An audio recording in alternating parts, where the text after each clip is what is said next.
बिस्मिल्लाहिर्रहमानिर्रहीम अस्सलाम वालेकुम डियर स्टूडेंट्स। इस वीडियो में मैं आपके साथ डिस्कस करूंगा आपकी 10th क्लास फिजिक्स की जो बुक का बेटा उसका चैप्टर नंबर 14 और चैप्टर नंबर 14 का बेटा जो सेकंड लास्ट न्यूमेरिकल है, न्यूमेरिकल नंबर 14.10 10वां न्यूमेरिकल बेटा हमने करना है 14वें चैप्टर का 10वीं क्लास फिजिक्स का। इसका गिवन डाटा जो वैल्यूज हमें न्यूमेरिकल के अंदर दी हुई हैं वो मैंने यहाँ पे व्हाइट बोर्ड पे लिखी हुई हैं।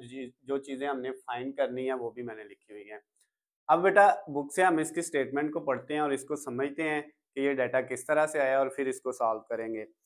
स्टेटमेंट में लिखता है a 100 watt lamp bulb and a 4 kilowatt water heater are connected to a 250 volt supply. कहता है बेटा आपके पास दो चीजें हैं, एक बल्ब है जिसकी पावर है 100 वाट, ये पावर है बल्ब की, इसलिए मैंने साथ यहाँ पे बी लगा दिया। पावर ऑफ बल्ब वो कितनी है 100 वाट।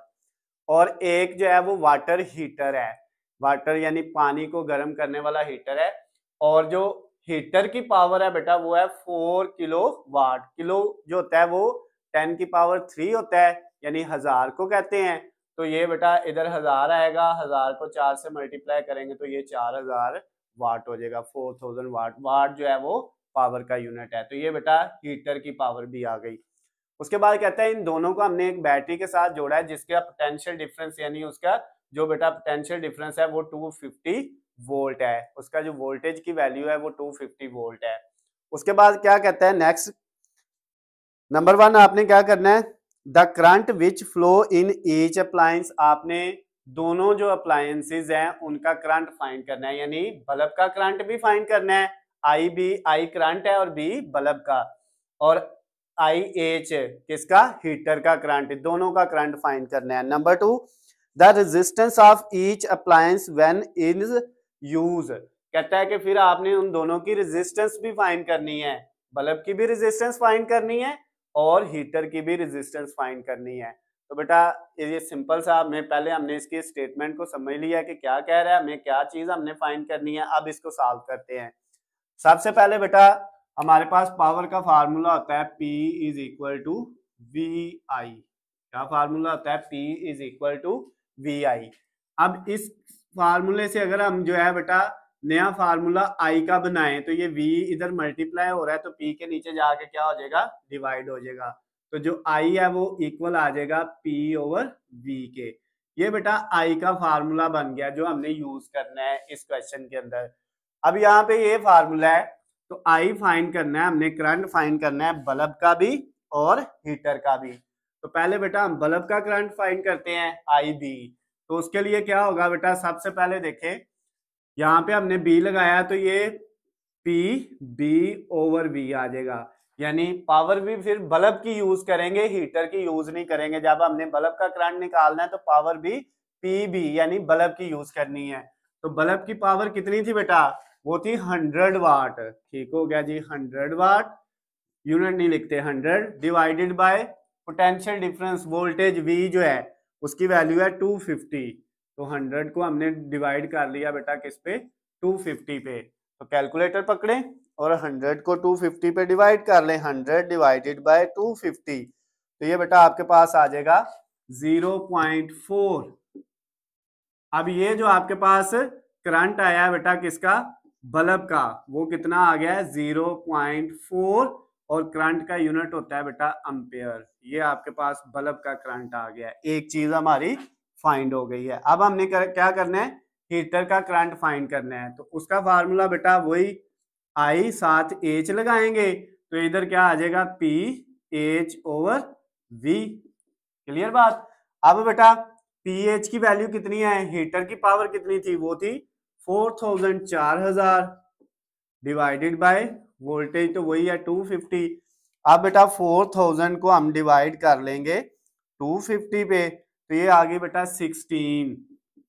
अब ये जो है आपके पास ये भी करंट है तो करंट का यूनिट क्या होता है, एम्पेयर। ये बेटा हीटर का करंट भी फाइंड हो गया, ये वाली वैल्यू आई एच की, हीटर का करंट वो कितना आ गया 16 एम्पेयर। अब बेटा हमने क्या करना है, अब हमने रेजिस्टेंस फाइंड करनी है।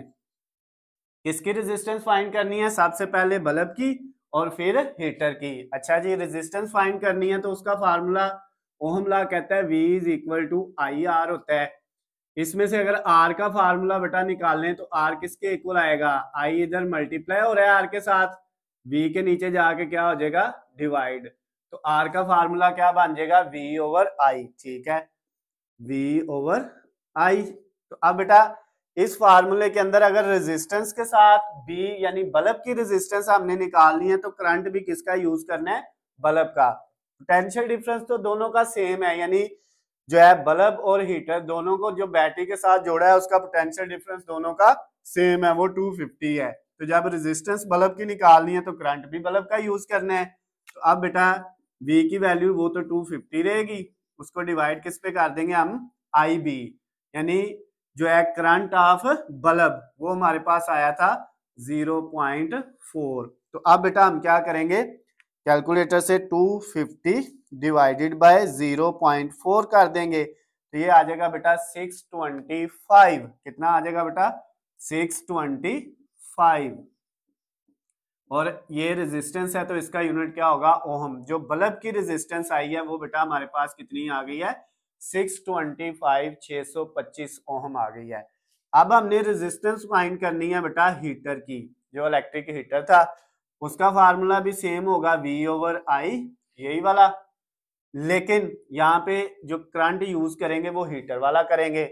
अब V की वैल्यू 250 डिवाइडेड बाय हीटर का करंट कितना बेटा हमने फाइंड किया था, हीटर का जो करंट आया था वो था 16। तो आप 250 को डिवाइड कर लेंगे, 250 डिवाइडेड बाय 16, तो ये बेटा आ गया हमारे पास 15.625, 15.625।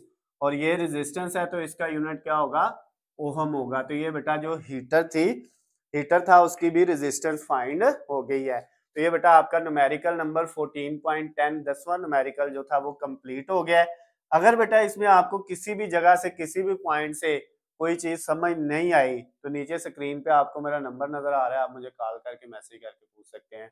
और अगर वीडियोस आपको बेटा पसंद आती हैं या आपको किसी भी तरह की कोई और वीडियो चाहिए होती हैं तो बेटा आपने फिर भी मुझे पूछ लेना है। वीडियो पसंद आएंगी तो इनको ज्यादा से ज्यादा लाइक और शेयर करना है। अल्लाह हाफिज, खुश रहें।